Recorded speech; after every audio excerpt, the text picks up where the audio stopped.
Bonjour Aglaé. Bonjour.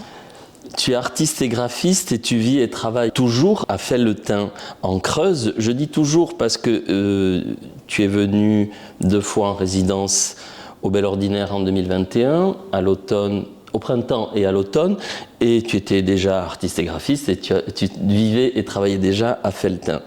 Nous sommes bientôt au printemps 2025 et j'ai envie de te demander quelle a été ton évolution ou quels mouvements dans ton travail artistique ont rythmé ces quelques dernières années? Oui, alors les cires de deuil, qui était la recherche pour laquelle j'étais venue en 2021, est encore une grande passion qui m'anime énormément. Et après, j'ai continué avec les productions de graphisme, avec des commanditaires. Les cires de deuil, en fait, c'était assez intéressant de revoir les textes que j'avais pu produire en résidence à l'époque. Ma recherche forcément s'est un petit peu développée. J'ai eu l'occasion en 2023 de participer à une résidence artistique dans le Pays Basque avec Ara Nobel, où on a fait un livre sur ces bougies funéraires dans le Pays Basque, en langue basque. Donc ça m'a permis vraiment d'aller beaucoup sur de la rencontre, de légitimer un petit peu ma recherche artistique auprès des partenaires un petit peu et des gens locaux des Pyrénéens. Et puis presque, je dirais que depuis 1 ou 2 ans, j'avais un peu mis en retrait la casquette de graphiste pour faire un peu plus de résidence. Et je suis notamment allée aussi un petit pas de côté sur cette recherche dans le sud-est, à Cap-Moderne, faire une autre résidence sur laquelle j'ai plus pratiqué du dessin, toujours lié au textile, qui est quelque chose que j'adore, et où j'ai aussi enfin passé le pas d'écrire un petit peu sur des formes d'écriture brève. Et ça vient arriver un peu dans le projet sur les cires de deuil. Voilà. Alors, quand tu es venu en 2021, à 2 reprises au Bel Ordinaire, tu menais depuis l'année précédente, depuis 2020, une recherche, je recontextualise un peu, sur les cires de deuil, des bougies funéraires à l'artisanat, je te cite, aussi malin que rare. Ce projet a notamment donné lieu à une installation à Marseille, tu l'as cité, au livre avec Ara Nobel. Et aujourd'hui, tu reviens au Bel Ordinaire pour poursuivre toujours ton travail sur les cires de deuil, des bougies et un artisanat funéraire pyrénéen grisant, je te cite à nouveau. J'aimerais donc que tu nous parles de l'évolution de ton travail sur les cires de deuil, de ton actualité, de tes productions lors de cette résidence et de la résidence à venir, puisque tu viens passer au moins 1 mois cet été, et donc de tes projets à partir de ces travaux. Oui, c'est rigolo que tu prennes les citations des textes parce que je suis vraiment habitée par cette recherche et c'est très dur de trouver des mots qui sont remplis d'amour et d'affection et en même temps, donc grisant, je l'aime beaucoup. Il y a un petit côté que c'est vrai que quand on m'entend, je peux en parler des heures et c'est un petit peu étonnant et il y a ce côté un peu grisant. Effectivement, il y avait l'expo à Marseille, La Relève, qui est une exposition de jeune création qui avait été...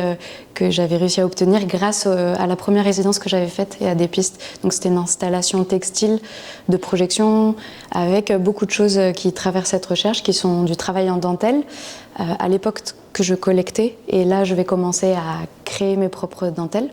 Et je suis ici parce que je ne suis pas la seule à être grisée par les cires de deuil. Il y a plusieurs personnes, dont Julie Lémon de Coop, qui a invité Estelle Deschamps, qui a aussi fait des résidences ici, et d'autres artistes où c'est pas forcément la cire filée, mais c'est la cire en tant que matière et liée la cire votive, par exemple comme Nerea de Diego, qui sont invités par Julie dans le cadre d'une exposition à Pampelune et au Bel Ordinaire à la fin de l'année. Donc je viens sur ces 2 temps de résidence pour produire des pièces qu'on va présenter dans une expo collective. Voilà. Si tu veux, je peux détailler un peu les pistes. Tu parles de production, donc je veux bien que tu détailles un petit peu ce que tu produis, voilà. Comment tu le produis. Donc là, je suis allée avec Marie Campistron, donc, qui était mon acolyte pour le livre et qui vient faire l'exposition aussi avec moi. On va faire des pièces ensemble et je vais faire des pièces séparées. On a pu voir le lieu qui est très beau à la Citadelle avec des murs en briques. Et là, sur une résidence de 10 jours, j'essaie de produire vite, mais c'est surtout aussi appréhender les espaces et ce que je vais pouvoir proposer. Et en fin de compte, comme je disais, je suis encore beaucoup sur les mêmes thématiques qu'il y a 4-5 ans, juste qui, par le temps, commence à évoluer. Donc il y a une partie, on ne voit pas tout à fait, mais c'est de la typographie sur dentelle, avec une technique de filet noué, ça s'appelle de filet brodé. C'est une technique que j'affectionne particulièrement parce qu'elle se travaille un peu en pixels, en carré, et elle est très propice à la projection. Et donc je viens un peu jouer de lumière, et la lumière est un peu omniprésente avec le travail des bougies. Donc ça, c'est une première piste de production. Ensuite, j'ai de la recherche encore textile que j'appelle des tissus foyers. Donc c'est des tissus qui ont vocation à être embrasés et donc qui vont venir jouer. C'est vrai que j'ai pas décrit. Cette cire, elle m'intéresse parce que c'est un très très long cordon de cire avec une mèche de coton dedans. Et donc c'est vraiment un long fil de cire et j'ai envie de tisser avec, de nouer. Donc il y a des tests qui sont proches du crochet.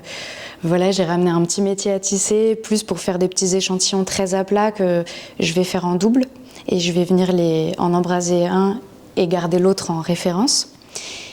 Donc ces tissus foyers, il faut que je vois avec les contraintes, peut-être que ça sera à l'issue de l'exposition qui pourront être brûlées. Et je veux travailler sur la question de l'empreinte, de la trace. En fait, il y a beaucoup de choses comme la transparence des dentelles qui sont très liées au sujet funéraire et qui sont peut-être, très évocatifs et très formels dans cette recherche-là. Et donc, les tissus, une fois embrasés, je veux venir récolter la trace des cendres avec un petit outil japonais. Parce que j'ai un petit peu été au Japon, et donc c'est un barène, et ça permet de transposer la cendre sur le papier. Et donc, je continue, mais j'ai beaucoup de petites pistes et il va falloir aussi que je choisisse dedans. Il y a le travail des miroirs que j'avais déjà présenté à Marseille. Les miroirs, un peu universellement, sont recouverts de dentelle lors d'un deuil pendant une semaine. Donc je travaille les miroirs au sol et ils reflètent les tissus que je fais, ce qui fait que ça les couvre un peu métaphoriquement. Et donc là, j'ai ramené je suis vraiment dans l'expérimentation encore, finalement, quelques années plus tard, mais j'ai ramené une petite Dremel pour venir graver et voir si ça peut être intéressant de graver des choses iconographiques ou encore de la typographie. Voilà, ça fait beaucoup de pistes, mais 10 jours, c'est un petit peu tâtonné, et quand je reviens cet été, normalement, j'aurai des choses plus précises à montrer, je pense. Oui. Cette exposition à Pampelune, c'est dans quelle temporalité ? Elle traverse à peu près 3 mois, je crois, si j'ai bien compris. Et ce qui est assez intéressant, c'est qu'ils accueillent un festival de vidéo. Et donc, ils veulent que ça se chevauche. Et je pense que ça va être très intéressant, le lien avec la vidéo. 3 mois en 2026 ? Ça arrive à la fin novembre. En même temps, c'est concomitant. L'exposition Belle Ordinaire et là-bas sont vus comme deux espaces dédiés. Et là, il y a Lucia Montez qui vient d'arriver sur le projet en tant que curatrice. Donc, c'est elle aussi qui va un peu nous donner les fils de comment l'expo se déploie. Voilà.